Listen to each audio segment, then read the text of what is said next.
Welcome, guys, to Kels and Betsy podcast, where we are focused on raising capital, investing with purpose. So, whether you are a new investor or an experienced investor, or even looking to start a business, understanding the art of raising private capital is crucial in today's competitive landscape.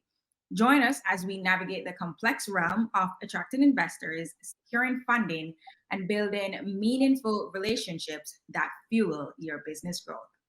All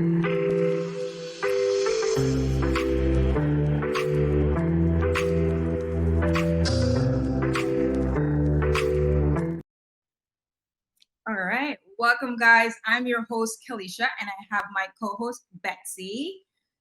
Today, we have a great guest, and we're going to talk about how this real estate investor is using private capital to scale his business, and that include purchasing, the rehab costs, the holding costs. But before we dive in, Betsy, you want to hit them with the disclaimer? Yes, let's talk about our disclaimer, you guys. The following information is for educational purposes only. Please do your own due diligence. We do not provide financial, legal, or professional advice. Yes. So, guys, anything that we say, it is not us, it's just our opinion. So, let's get into it. Let's invite Stephen Lau. Welcome to our show, Stephen. What's going on? Thank you for having me on this morning. I'm excited to talk about this private capital. Let's go. Man, I love it. I love it. I love it. For those who don't know who you are, just introduce yourself. Tell us how you got into real estate investing and how you even started raising private capital for your business.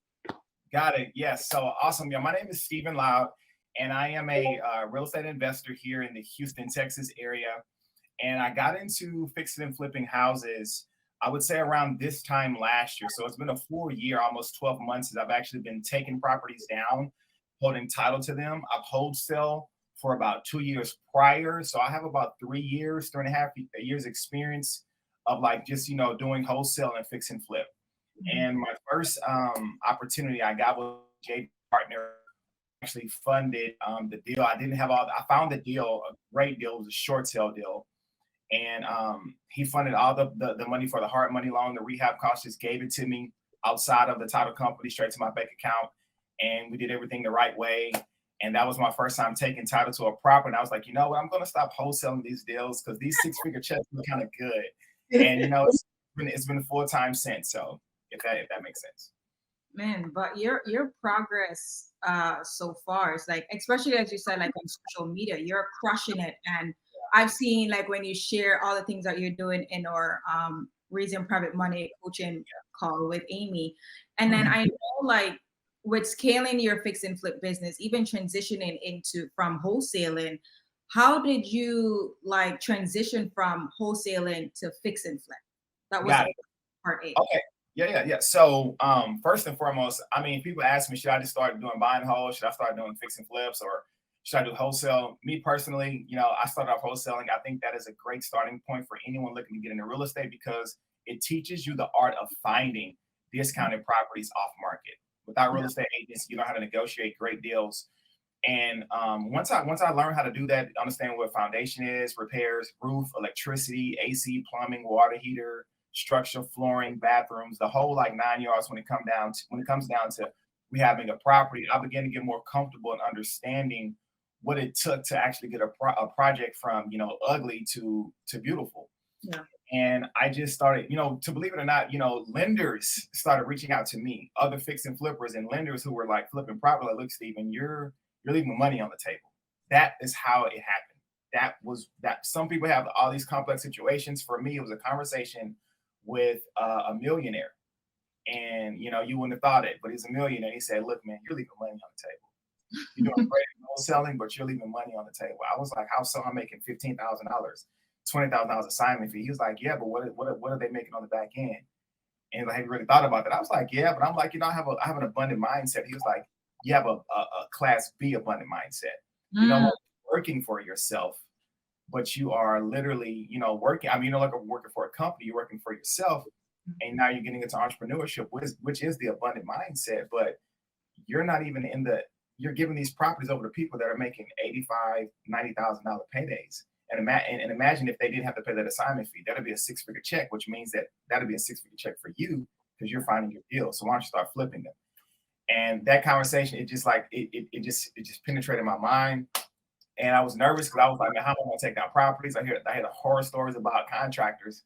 But my first flips were hotel deals where I just took them down and didn't even do anything to them. And I just resold them to another investor or resold them on the market. And it was like 2 6-figure checks like that. And I didn't really have to do anything to rehab on the property. So it was just like, it was mind opening for me. And that's how I transitioned from wholesaling into fixing flipping. Wait, you said you were doing hotels? Yeah, hotel. So that's a great question. So not hotel like as far as like HOTEL, like yeah, right. It's a great. So you have wholesaling, and then you have hoteling. Oh, hoteling. Yeah, and then fixing. WH. So for those who don't know what hoteling is, I'm sure you guys do. Hoteling is when you actually get a property off market. You actually, you take it down, you hold title to it, you buy it, but you just do minimal repairs to it, if anything at all, and then you can relist it to it. You can resell it to another investor, let them finish the process, and you just make a great payday because you got a really good discounted property. You don't have to worry about going through the whole entire rehab process. That makes sense. I was like, Yeah. hotel. I was like, tell me more about that. Yeah, that's No, what I was like, is it like land flipping? Yeah, it's like, I mean, and to be honest with you, sometimes it makes sense to not wholesale it and to not fix and flip it, but just to hotel it. Like my first 3 flips were, really just taking the property down, maybe doing like a new roof and a gate to it and deep cleaning the property. That's it. And reselling it. And it's because the thing about it is when you get a property so deep and discount with equity, you don't even really have to worry about doing the whole rehab. You can, I get it. But man, if you know your exit strategy is to flip the property, you got to pay contractors, timeline. You got to, agent. You got to put on the market commission. You're like, man, if I could just resell this thing right now and get in out of this thing and make a good chunk of change, might as well. I'm cool with it. So, yep. Yeah. So with you getting into hoteling for the first like 2-3 deals, when did you start using private capital? When did you realize that, this happened to me, I need to just start raising private money? Tell us about that. Well, that's a great question. Do we have 30 minutes? Is it long enough? All right, cool. So I can talk. So I'm going to try to keep this thing short and simple. But to be honest with you, this is not with arrogance. Private money came to me. I didn't go to it the first time. Now, eventually I began to pursue private money because I saw it. But my first deal, like I said, it was another real estate investor on social media that was a millionaire. I've been following everybody in our city follows and knows. And he was like, "You leave money on the table." And I was like, "Man, look, I only have about maybe $25,000, $30,000 in my bank account. Like, I've never had that much money in my account, but it's like that's not enough money to take a property down. You got hard money loans, 15%. I got to bring because 85% LTC. You got to fund the rehab, holding costs.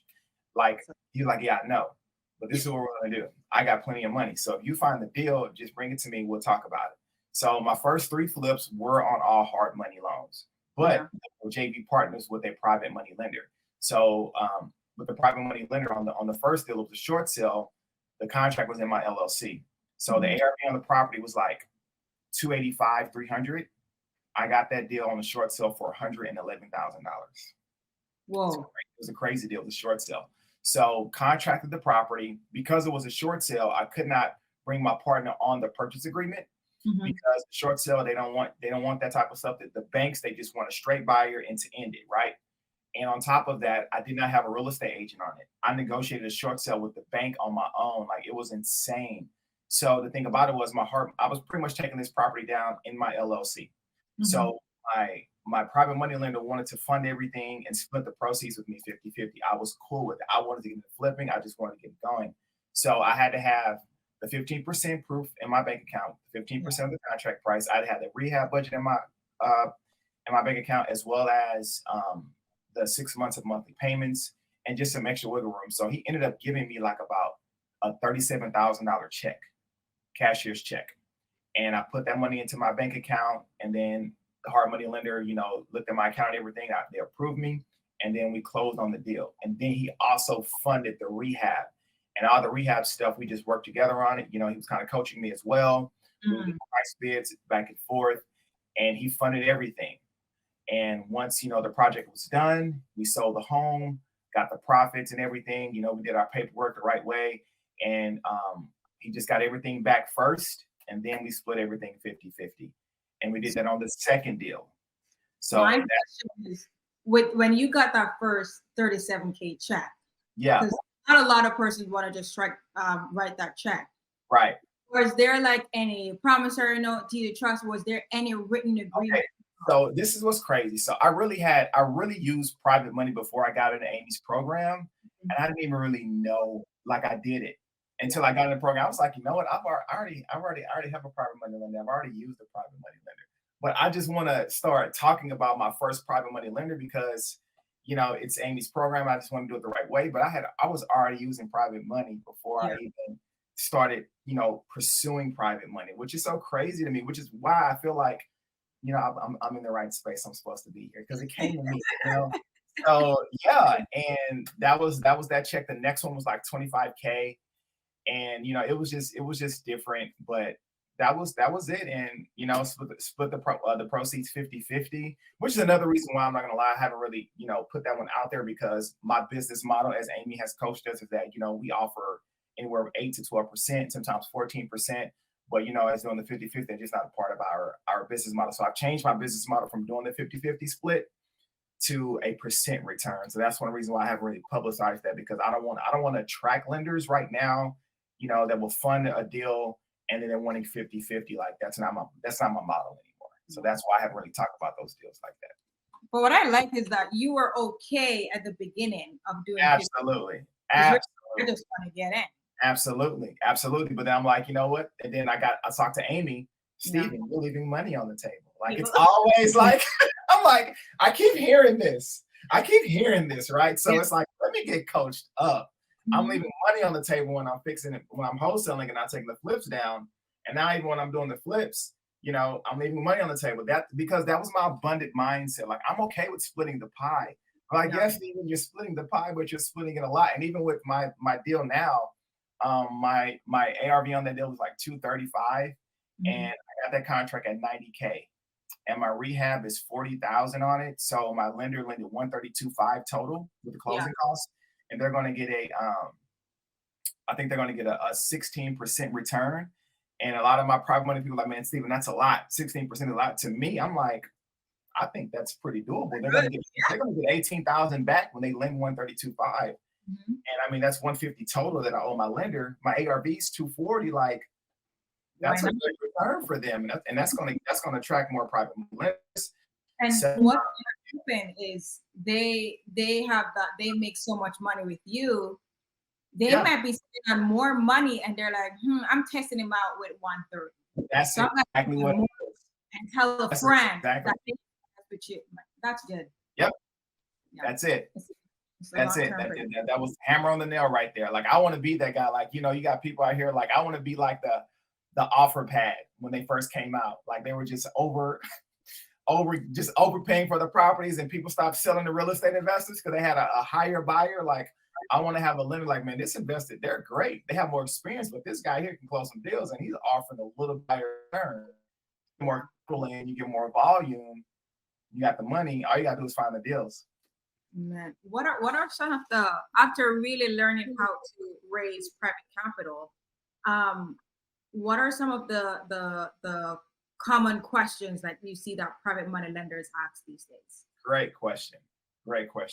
So the number one thing that a lot of private money lenders ask me is, believe it or not, they're like, do you have, this is crazy, I would have never thought this, but it makes sense when they ask this question, are you going to be able to refinance out of this deal?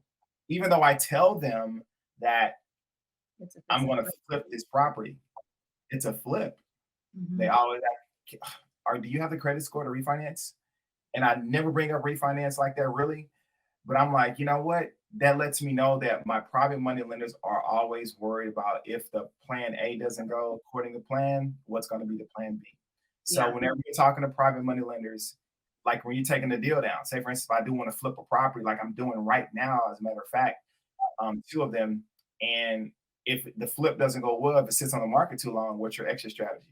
What are you going to do? You have to refinance out of that bad boy, right? And turn it into an Airbnb, on or finance it. You have to have multiple exit strategies. So when you're talking to private money lenders, you have to have multiple exit strategies just in case plan A doesn't work. You got to know how you're going to give them back their money, which makes sense, right? That's the whole entire purpose of like, the biggest security thing. So they want to know how they're going to get their money back. That's the biggest question that I ask.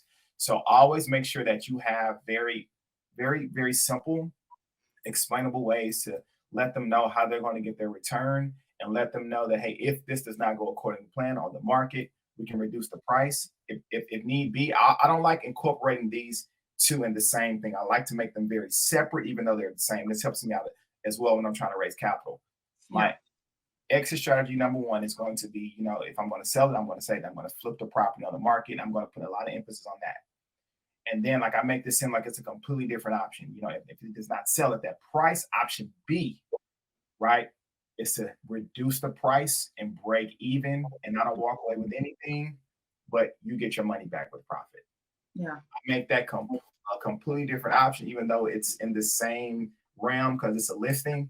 I make it seem like, hey, look, I'm just gonna crack even. I even may take an L, but you're gonna get your return back. I'll make sure of that. I like that. Yep. And if not, then I talk about the refinance as option 3, and then getting into other extra strategies as well. That's smart, because most person would just go, well, even I would just go straight into the refinance. I wouldn't even break down the fix and flip portion of it with the reducing price. So that's pretty good. And then, so with you said that right now you're managing about like 2 fix and flips, right? That's correct. Yep.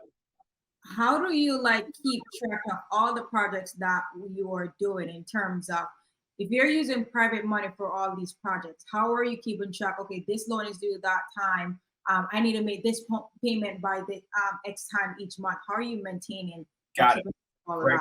Great question. Woo, you're getting into it today. All right, so here we go. All right, so with that being said, so one of my deals right now is on hard money, and then the other deal is on private money. So in one way to relieve, the stresses of monthly payments is when you are negotiating with your private money lender, 0 monthly payments. I don't have to worry about monthly payments, because with this loan, it's just going to be a flat fee at the end of, the transaction, once I refinance out of the deal or once I sell it on the market. So I'm not worrying about the monthly payments. But with my hard money lender, those payments are automatically coming out of my bank account every month on a certain date. So I don't have to worry about, I don't have to worry about if I make a payment on time, because it's automatic withdrawal. So that's how a lot of my bills are as well, because I got a lot going on. If I have to be intentional about making every payment on each bill, like something's going to get missed. And I'm not doing it on purpose. It's just like, man, I gotta have auto pull on my account. So that's how I do that with the payments. Now, as far as managing the project, I haven't taken on enough projects to where I have so many going on. I need help managing them. So one thing is that I just know what I can handle and take on right now. So I try not to over leverage myself with projects. Yeah. For one, a lot of deals that come across my path, I wouldn't buy them with my.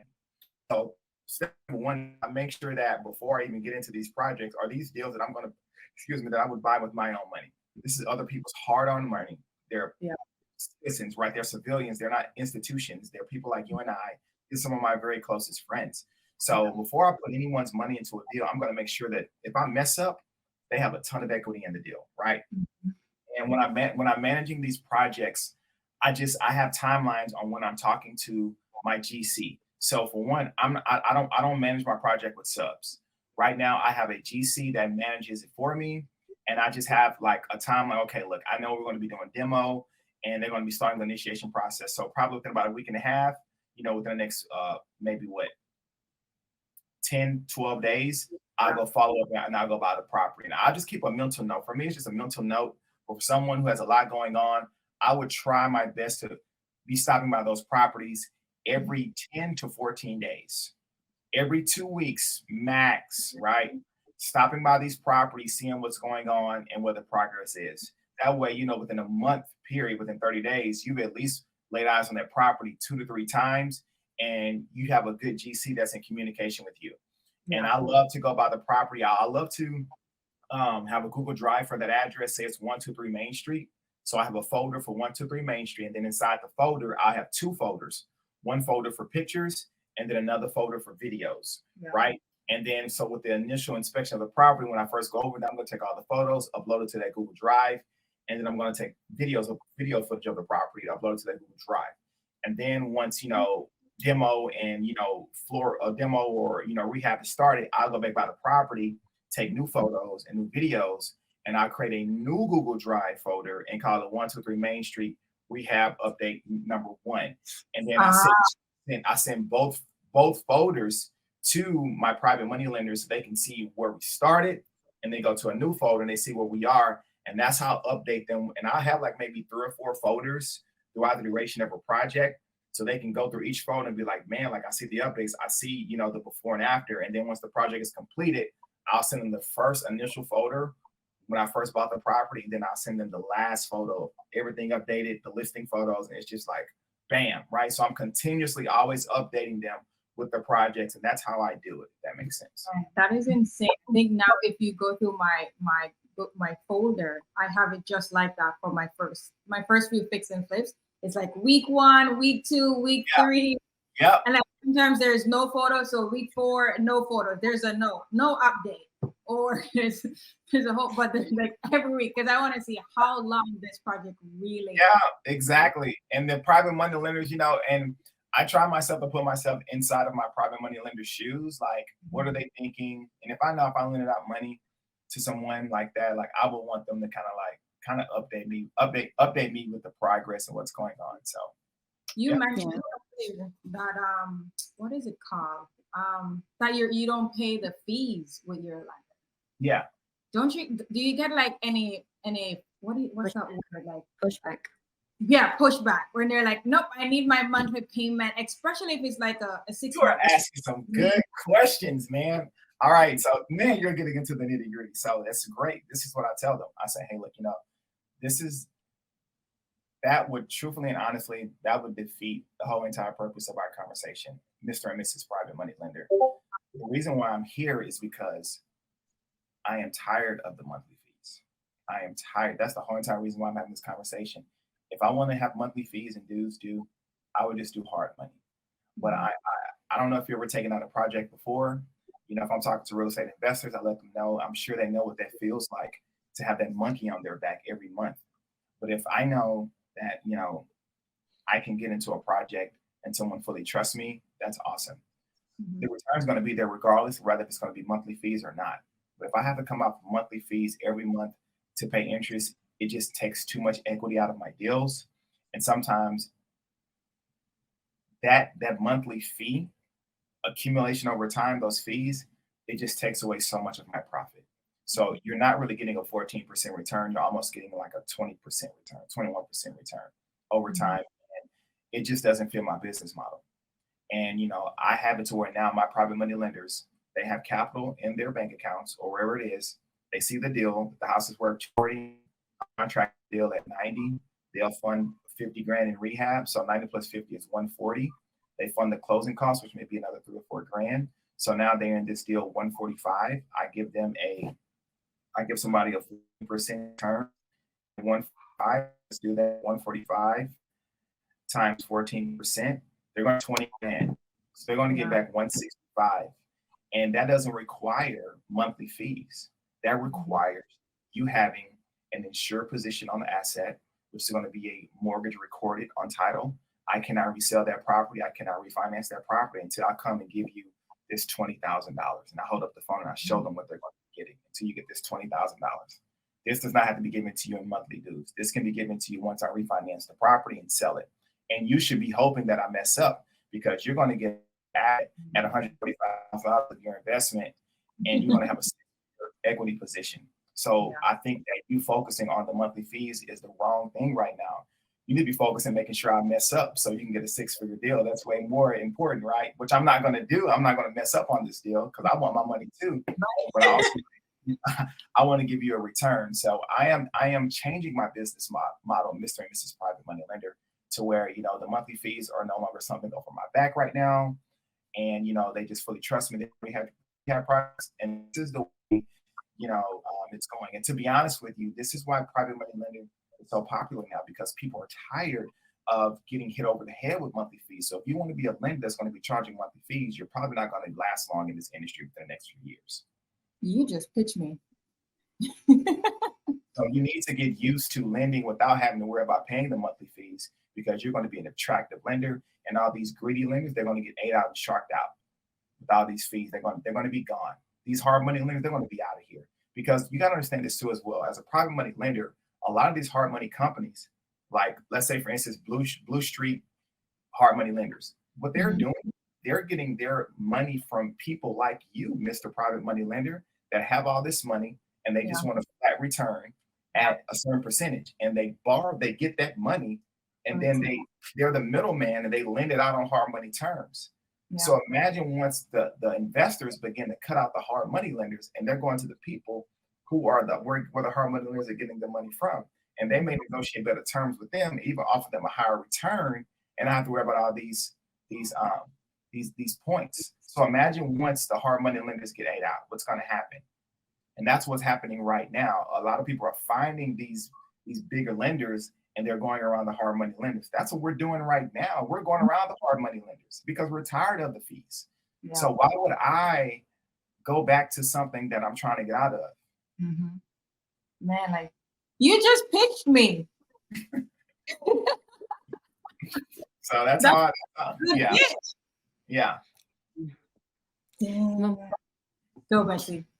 That was really good. I know. I'm in. Be full on in. I trust you. Yeah. But I know that you've been doing this for over a year. When I was stalking you on Instagram, I saw like my first flip, and it was like I looked at the date, and it was like June of 2022. Yeah. I was like, oh my gosh, that's like a year. So it's so sweet to see that. But out of like the whole year that you've been doing this and flipping, what's your biggest takeaway? What's the biggest thing that you were like, yeah, like this, I learned this because of all the work that I've put in? Gotcha. Great question. So what I've been able to learn in this whole time of fixing and flipping properties is that you deserve financial freedom, financial wealth.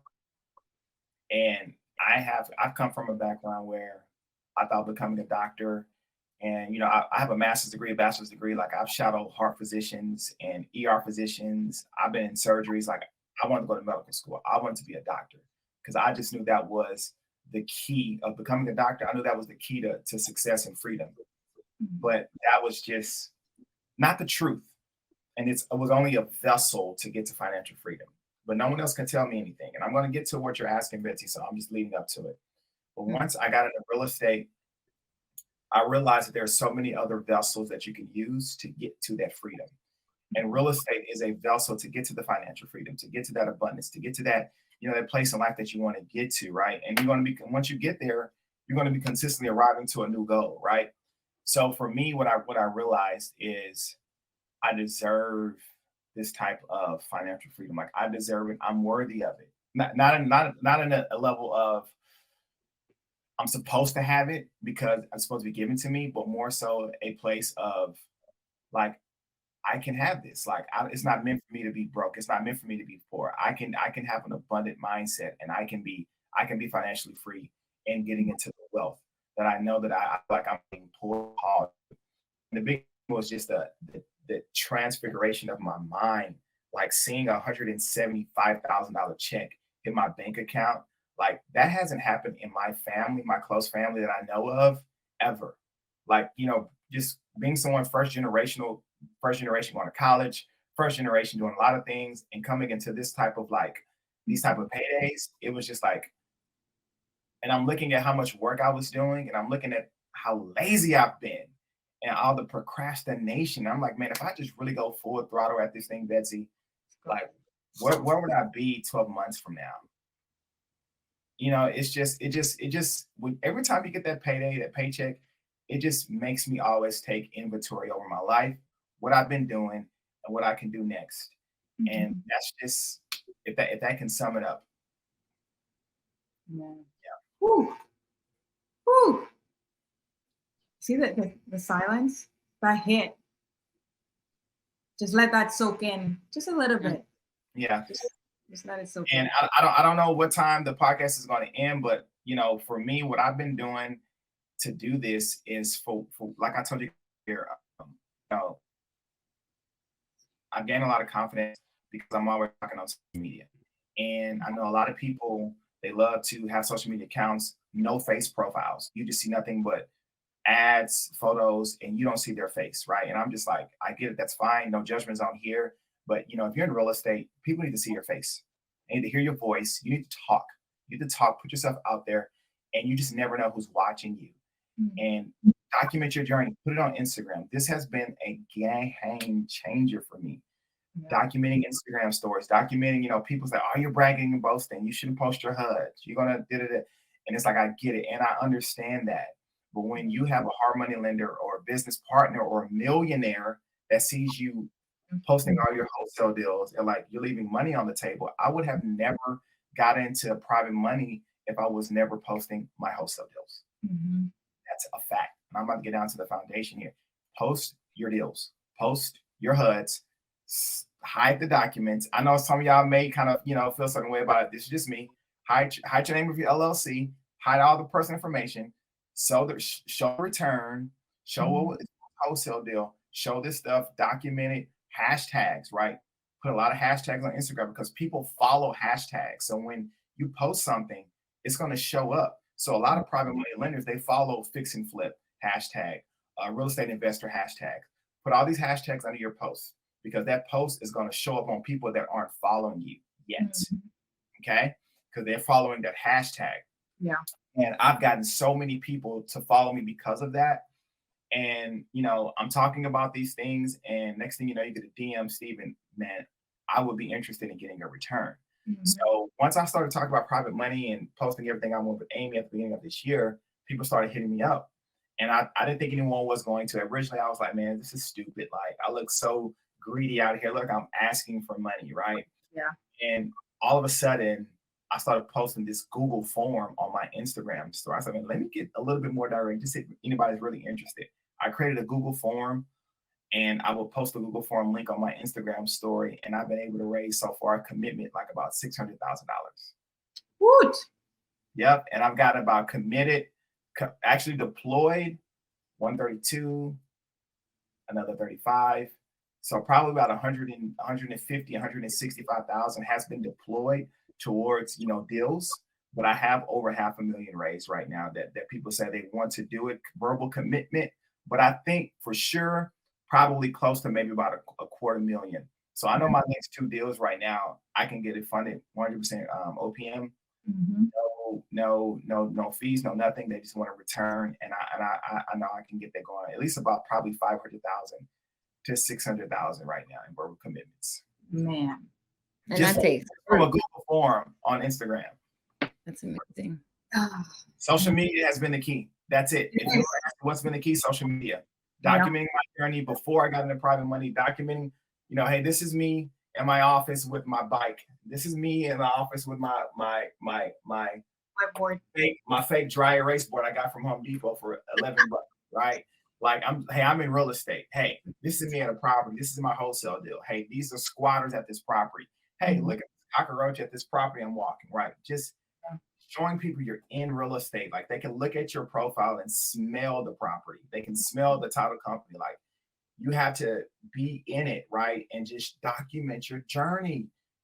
Man, I see people close deals all the time and like they're quiet about it. I get them like, man, you don't know who's out there. I only have 2,500 followers on Instagram, and I've been able to raise close to about 500. Imagine these people that have more money, 7,000, 8,000 followers. They're talking about they want to get into real estate. They want to talk about private money lending. I'm like, I only have a couple thousand followers, and I already have 500,000 verbal commitments from Instagram alone. I haven't even hit up LinkedIn. I haven't even, man. It's there. I'm telling you, you never know who's watching. There's somebody watching you. There's somebody watching you, and they're just like, man, I wish I could get in with them. I wish I could. And they're nervous too. They're just as nervous about you putting yourself out there to ask for money. They're just as nervous to lend to you. I'm telling you, I see people liking the same stories. I see them liking the same photos. I'm like, that's a lender. That's a lender. I know it. That's a lender right there, but they don't want to. A lot of times, like I think the first time I raised money from social media, it was someone that was following me. They weren't active on social media. I didn't know who they are, no picture of faces or anything, but this person could tell my story. They Yep. could tell when I got started in real estate. They could tell what I did, all that Yep. stuff. And from that, they're like, all right, I've seen your stuff. I've been following you. I'm Yep. ready to let. I'm like, I don't know who you are. That's exactly what. So I raised 50K about 3 weeks ago, and that came from someone who's been following me from when I first started wholesaling. Like, man, I saw you, and I want to get into wholesaling, but I work my job. I work at an accounting office. You know, I make 6 figures. I want to get into real estate. I want to get into wholesaling, but I don't. Wholesaling just takes up so much time. And I've been watching your journey, and I've been seeing you wholesale over the years, and now you're getting into flipping, and I want to partner with you. So believe it or not, a lot of the people that are following you from wholesaling, they wanted to wholesale, but they don't. They're like, that just requires too much time. And they're watching you wholesale, and then you transition over to fixing and flipping. They're like, okay, you know what? I can't wholesale, but I'm okay with lending, $100,000 and getting a return. And you would not think you look at their profile, you be like, what? Yeah. Yeah, man, I got about $250,000 ready right now. I'm like, you know? So I'm telling you, this is what I'm trying to tell you guys. Document your journey, especially like if you've been to college, you went to college, or you just come from and the people that have not been to college, that's fine. Still do it, because I have people that I bartended with, I waited tables with, that want to lend, and they still work in the restaurants, and they want to lend. They want to lend on my deals. Oh yeah. A lot of your people that work with you at those jobs that you were trying to escape from, that you hated, and you want to get into real estate because you hated that job, don't leave any. Don't. Sometimes the stuff you throw away, there may be a gold nugget in that trash bag. And you're ready to be done with that trash bag and throw it out, which is that job. But there's some gold in there, because of that job, those employees, they got husbands and wives. Yeah. And they're in the service industry. They're making money. You're there. Oh, I know what you're talking about. Well, don't leave anything on the table. I'm telling you. Don't leave anything on the table. Bartenders? Oh yeah. There is money.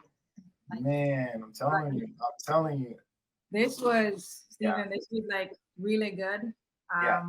Man, like it's always good hearing it from an investor point of view, and how like you broke things down a lot. You went into details, which is what we really like.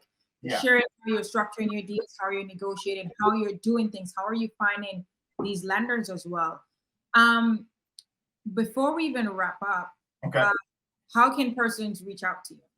Got it. So you can reach out to me on Instagram at Stephen_Loud. I think that's the best way to just reach out to me.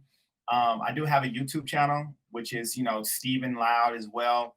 And then Stephen Loud on Facebook. Everything is the same. It's simple on all platforms: YouTube, Facebook, Instagram, LinkedIn as well. Stephen Loud. You'll see my face. I got the big nose here. So, hairlines receding. That's me. So when you see me on these profiles and on these platforms, just holler at me. I would love to speak with you about everything. And hey, I'm here. So, man, it was been great. Betsy, you want to take us out? Yeah, well, for that, I wanted to thank you for being here. Thank you to our viewers for always following us, and just really appreciative. We do this with a passion, and we love learning. We take away something always, and we just love your passion, Stephen. Thank you for coming on. Thank you for having me on, ladies. Thank you so much. And we're available on all major podcast stations. We are there for your ears, you guys. So I hope that we are loud enough for y'all. But whether you are looking to raise some capital for your next project or expand a new business, start a new venture, I hope that this episode gave you some insights, tips, and just a peek into what you can do as you raise capital and invest with purpose. All right. Bye, guys. Thank you. Peace out.